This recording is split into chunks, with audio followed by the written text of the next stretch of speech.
Fala,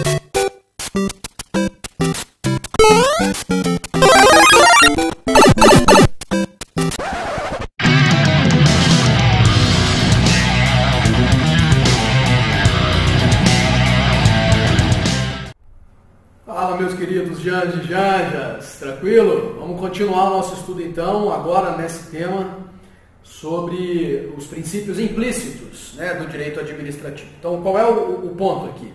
Nós estamos estudando, nós vamos estudar nesse vídeo, ou princípios que não se aplicam exclusivamente ao direito administrativo, que são princípios gerais, mas que a gente vai dar uma abordagem ligada ao direito administrativo, ou nós vamos estudar princípios que são administrativos, mas não estão expressamente previstos na Constituição, né? São princípios que foram construídos pela doutrina ou pela jurisprudência. Legal? Faço de antemão uma ressalva, que acaba sendo uma crítica também a alguns autores, porque, a depender da obra que você adota, muitos autores vão chamar de princípios institutos que tecnicamente não são princípios, são, por exemplo, características ou atributos do ato administrativo, né? Assunto esse que inclusive faz parte da nossa ementa aqui. Significa que a gente vai estudar ao longo do nosso curso. Tá?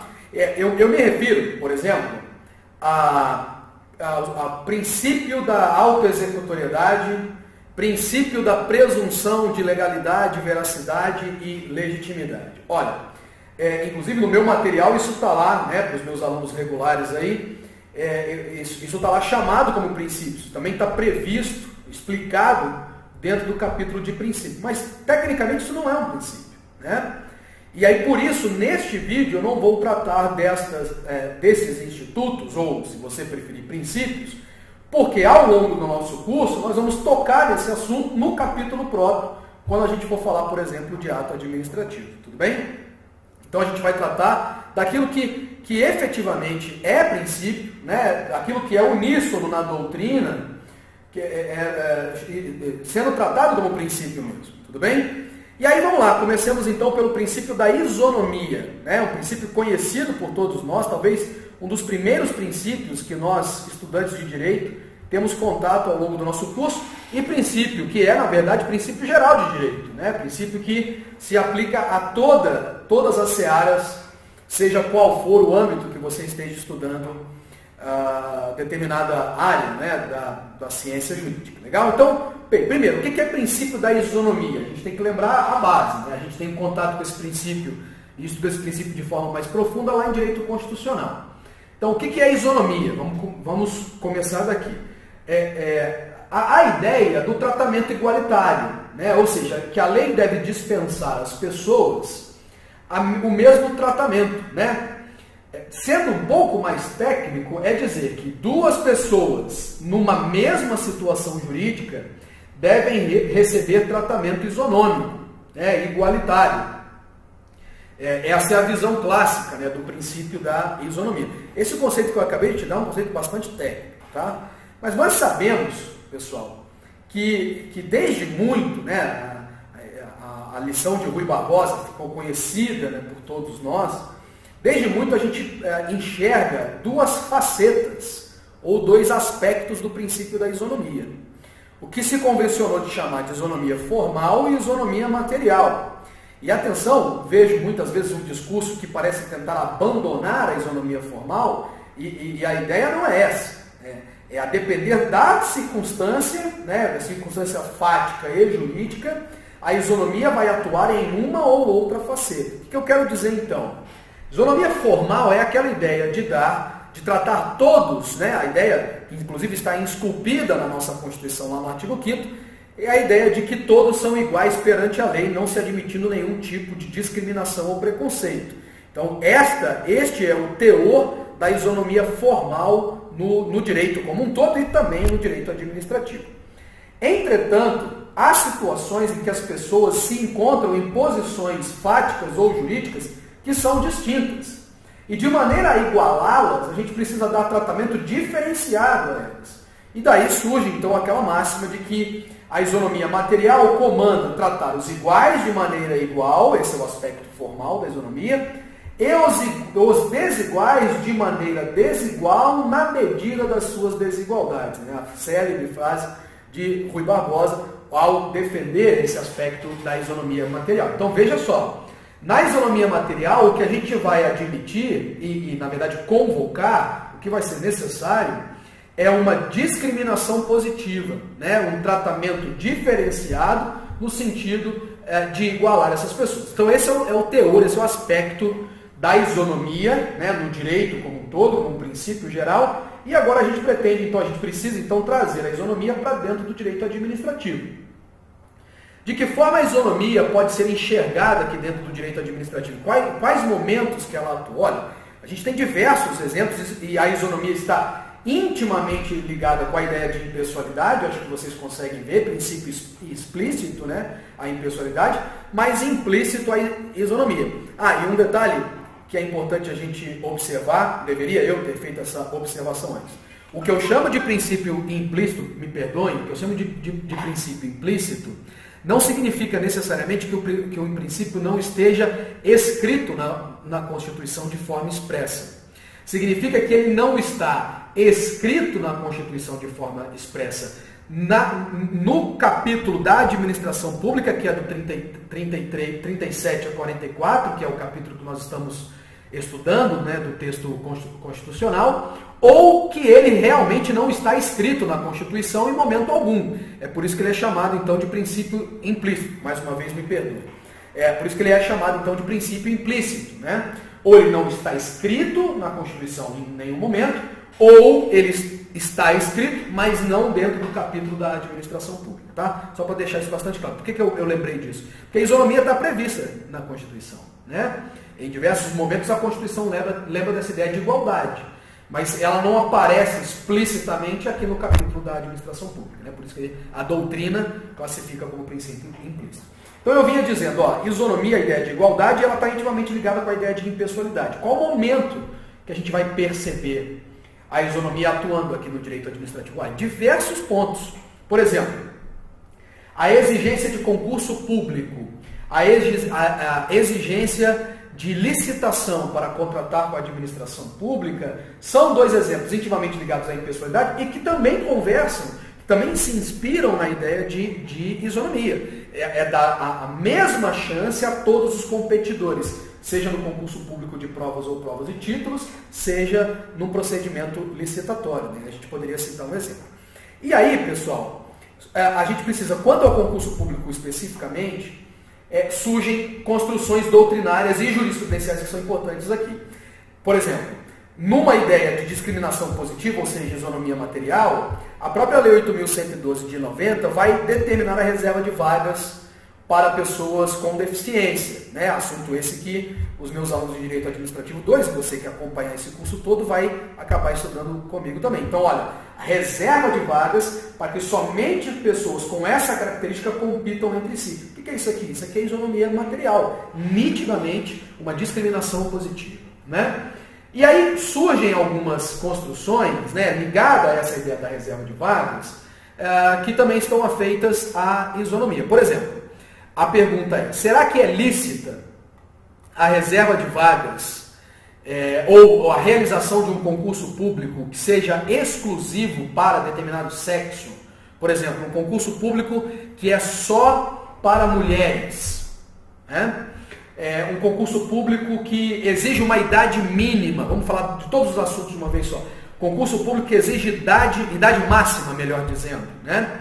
Concurso público que exige, que não reserva vagas para deficientes, né? Ou que, por exemplo, estabelece critérios de aptidão física, né? Então, vamos falar basicamente do concurso público reservado a determinado sexo apenas, por exemplo, concurso público só para homens ou só para mulheres, ou concurso público que exige idade máxima, ou um concurso público que exige altura máxima, né? Esses são os três pontos que a gente precisa tocar aqui. O que o STF diz, está até simulado, para quem, né, tem esse hábito, né, se quiser consultar a súmula 683 do STF vai dizer isso.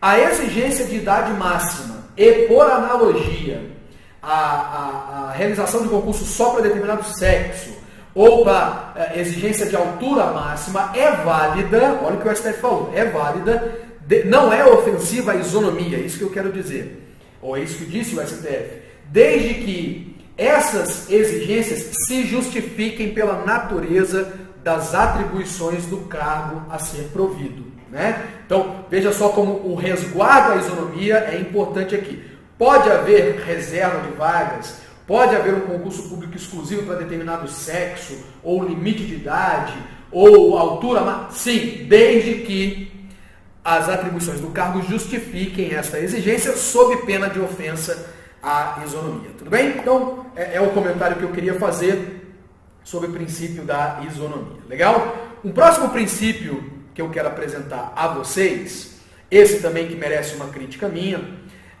porque eu, na minha visão, não chamo isso aqui de princípio, e sim, isso é um poder da administração pública, né? Abandonando essas críticas de lado, quero te apresentar o princípio da autotutela. Então, o que seria a autotutela, né? Como eu disse, é um princípio que permite à administração pública rever os seus próprios atos, anulando aqueles que forem ilegais e revogando aqueles que forem inconvenientes ou inoportunos. Então, este nada mais é do que o conceito do princípio da autotutela. O nome ajuda muito, né? Autotutela, a administração pública tutelando-se a si mesma. Me perdoem o pleonasmo, mas ele é proposital, né? A administração, portanto, tem o poder, o princípio da autotutela, né, se você acredita que ele é um princípio, o princípio da autotutela entrega à administração pública a prerrogativa de rever os seus próprios atos, anulando aqueles que forem ilegais e revogando aqueles que forem inconvenientes ou inoportunos. Vejam só, neste momento, pessoal, a minha pretensão é tão somente te apresentar o princípio. Por quê? Porque esse assunto, autotutela e revocatória, né? Ou seja, a anulação e revogação de atos administrativos é um assunto relativamente complexo que a gente vai estudar dentro do capítulo, da aula sobre atos administrativos. E aí lá eu vou fazer todo o raciocínio para você entender por que a gente fala de anulação quando há ilegalidade e revogação quando há inconveniência e oportunidade. Você já pode fazer essa conexão está absolutamente correta, ou seja, anulação para ilegalidade, revogação para inconveniência e inoportunidade, mas a gente vai estudar esse assunto tecnicamente a fundo na aula própria de atos administrativos, tudo bem? Qual é a boa notícia? Que esse princípio da autotutela, na verdade o poder de autotutela, está previsto em duas súmulas, também do STF, a súmula 346 e 473. Olha, a súmula 473, ela nada mais é do que esse conceito que eu te apresentei, né? Eu acabei recitando aqui a súmula 473 do STF, basta você ler então que você vai ter lá o conceito, né? Esse conceito que eu te apresentei, vale, né? Muito legal que você anote esse conceito também aí no seu caderno, tá? Meus alunos regulares, eu estou olhando aqui ao mesmo tempo o nosso material, vocês vão ver que eu pulei os princípios que eu tinha dito, então não vou falar de autoexecutoriedade, não vou falar das presunções, porque, como eu disse, isso não é princípio, né? Na verdade isso é atributo do ato administrativo, a gente vai tratar isso no capítulo próprio. Próximo princípio que eu quero te apresentar, então, é o princípio da razoabilidade, né? Então, que ideia é essa? É uma construção jurisprudencial, né? Uma construção que foi que foi abraçada, né, bastante pelo STF e que cada vez tem se consolidado mais. Primeiro, deixa eu te dar um conceito que é didático, para que você entenda a ideia de razoabilidade, e depois a gente faz eu te apresento a técnica que você deve empregar para poder aplicar a razoabilidade num caso concreto, né? Porque essa é a maior dificuldade quando a gente está diante de uma situação fática, né? Então, o que é essa ideia de razoabilidade? Antes de mais nada, você não pode esquecer que nós, lá nos princípios explícitos, na aula anterior, nós já falamos de legalidade e nós já falamos de moralidade administrativa, né? Então, à primeira vista, se o administrador público segue, né, como ele é obrigado, segue o que a lei prevê, e age com eticidade, com transparência, com honestidade, nós podemos dizer que a sua atuação é uma atuação válida, né? Porque ele atendeu ao que a lei estabeleceu e ele atendeu também a ideia de eticidade, né? De transparência, de honestidade, tá? O que ocorre? Ocorre que, além de reter-se ou prender-se ao que a lei estabelece, além de ser ético, muitas vezes a lei vai permitir ao administrador uma certa margem decisória, né? Uma margem que a própria lei, né, como eu disse, vai estabelecer e que ele vai ter que fazer essa escolha, né, para adaptar essa situação abstrata que está prevista em lei à situação concreta. E aí o princípio da razoabilidade vai dizer que nesta medida, nesse momento, ele deve atuar com proporcionalidade, né, com o emprego da razão e do equilíbrio, ou seja, além de ser legal e ético, né, a ideia de legalidade, moralidade, eticidade, ele tem que ser também justo, a ideia de proporcionalidade, né, de adequação. Tá? Então o conceito de razoabilidade é isso, o administrador público deve compatibilizar a previsão abstrata da lei com o caso concreto, com a situação fática, agindo com equilíbrio, agindo com proporcionalidade, agindo com a razão, daí a ideia de razoabilidade. Mas essas palavras, percebam, são palavras muito abertas, né, muito cinzentas, assim. Como é que você mediria ou diria que determinada atitude é ou não é razoável? Tá? E é por isso, então, que surge uma técnica, uma construção do nosso Supremo Tribunal Federal, que vai dizer que, para que a razoabilidade esteja atendida, o administrador público deve atuar com o binômio, que eu já até te antecipei, né, na medida do binômio adequação e necessidade. Significando dizer que seria razoável aquele ato que fosse estritamente adequado, ou seja, o mais eficaz para atingir ao fim a que se pretende, e o estritamente necessário, o menos gravoso, o menos dispendioso para o objetivo a que se pretende. Então, razoabilidade nada mais é do que a medida de adequação e necessidade, né? Você pode encontrar esse raciocínio num teste, né? Sobretudo você que se prepara para provas e concursos públicos, né? Esse raciocínio de que o enunciado te apresenta a razoabilidade pede para que você marque a alternativa que mostre o teor dela. E o teor é esse, né? O teor da adequação e da necessidade. Tá?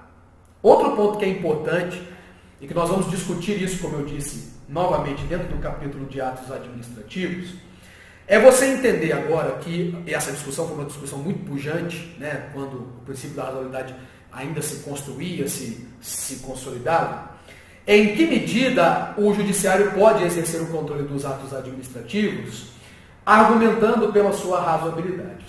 Para você ter um conhecimento, um entendimento completo disso, você ainda precisa da aula de atos administrativos para a gente falar de controle de mérito.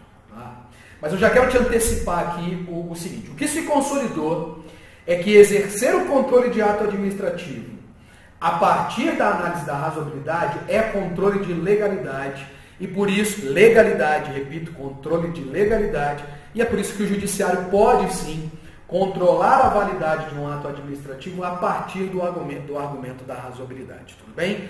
Esse é o entendimento que hoje já está consolidado. Vocês vão entender qual foi o choque, né, que no início esse princípio gerou lá na aula de atos administrativos. Então agora, estudando só o princípio, é você entender que razoabilidade, o princípio da razoabilidade permite o controle de legalidade do ato administrativo e, portanto, não configura invasão do mérito administrativo, como eu disse, assunto esse que nós vamos tratar em momento específico, né? E aí, para terminar esse assunto, gostaria de te apresentar também o princípio do devido processo legal.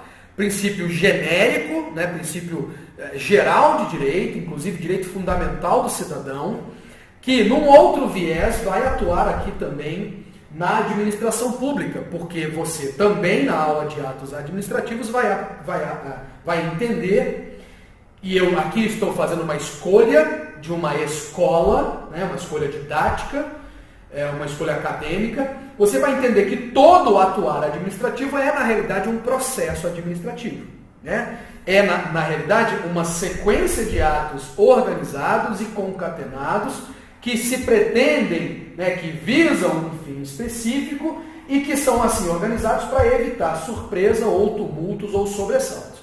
Então, se toda a atuação da administração pública é, na realidade, um processo, seja qual for a natureza, eu digo sancionatório, me perdoem, ou não sancionatório, pouco importando, todo atuar da administração é um processo. E se assim o é, a administração, para que este atuar seja válido, precisa observar as garantias, né, e os limites do devido processo legal. Ao que eu me refiro? Sobretudo no processo sancionatório, né? Aquele processo que visa de alguma forma aplicar uma sanção ao cidadão administrado. Atender ao princípio do contraditório e da ampla defesa, atender ao princípio da razoabilidade, por que não, e da proporcionalidade, garantir o direito de vista, garantir a defesa prévia quando ela está prevista em determinado procedimento. Na administração pública, o duplo grau de jurisdição é um princípio, né, diferente lá do direito processual, seja ele civil ou penal, em que há debate sobre esse tema. Aqui, um dos teores, né, um dos aspectos do devido processo é o duplo grau, ou seja, o direito de ver uma decisão tomada por uma autoridade administrativa revista por uma autoridade superior, tudo bem? Então, o raciocínio do devido processo legal é esse, você certamente já estudou teoria geral do processo, né, e processo de conhecimento, e aí você, portanto, conhece, né, o teor eu costumo dizer que o devido processo legal, né, inclusive foi núcleo da minha tese de doutorado, ele é um super princípio, né, que é formado pela amálgama de diversos outros, né, diversas outras garantias também, que a maioria delas você já conhece. Qual é o detalhe, qual é o ponto, né, jurisprudencial aqui? O que a gente pode trazer de debate quando a gente fala de devido processo legal no direito administrativo?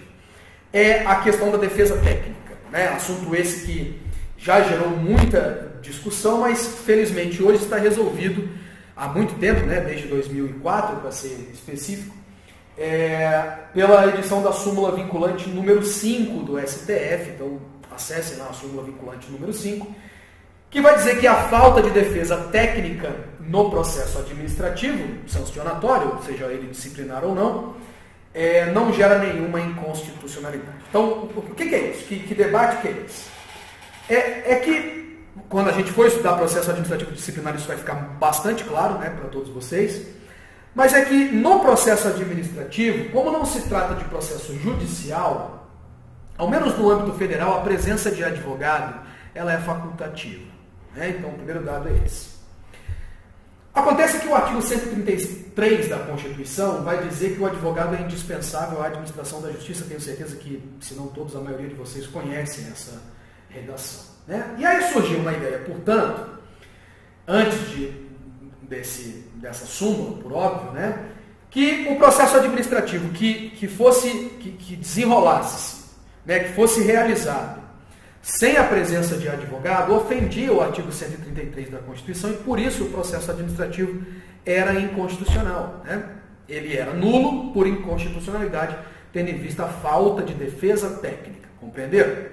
E a época o STJ entendia que esse raciocínio estava correto, ou seja, que havia nulidade do processo administrativo por inconstitucionalidade, em razão da ofensa ao artigo 133, quando ele era realizado sem a presença de advogado, apesar da lei administrativa dizer que a presença do advogado era facultativa. Já o STF entendia de maneira contrária, entendia que era perfeitamente constitucional e, portanto, válido o processo administrativo sem a presença de advogado, exatamente porque aquilo era uma faculdade. Esse assunto foi resolvido, então, né, veja, está intimamente ligado ao devido processo legal, e a solução foi essa, né, lá da súmula vinculante número 5, não há nenhuma inconstitucionalidade quando o processo administrativo é realizado sem a presença de advogado. Tudo bem? Então, a defesa técnica e a capacidade postulatória não integra o devido processo legal aqui em direito administrativo.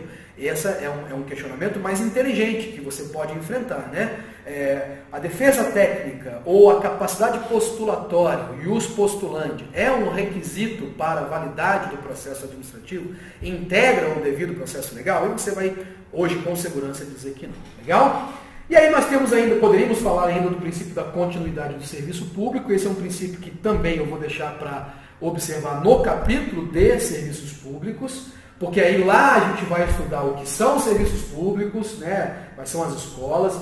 Lá a gente vai entender a questão da essencialidade dos serviços públicos, e aí eu posso te apresentar o princípio da continuidade e fazer todas as ressalvas que esse princípio merece, né? Todos os comentários jurisprudenciais, né, das lições que a gente hoje já conhece do princípio da continuidade. Tudo bem? Então é isso. Os princípios implícitos, me perdoem, são esses. A depender da obra que você consulta, você vai encontrar diversos outros, né? Mas o núcleo dos princípios que não estão expressos lá no caput do artigo 37, mas que tem um viés no direito administrativo, uma aplicação ao direito administrativo, é esse, né? É esse o grupo. O campo de comentários está disponível, quem quiser aí fazer alguma contribuição. Sempre lembro, por favor, inscreva-se no canal, ative as notificações. Se gostou da aula, deixe o seu joinha aqui também. Não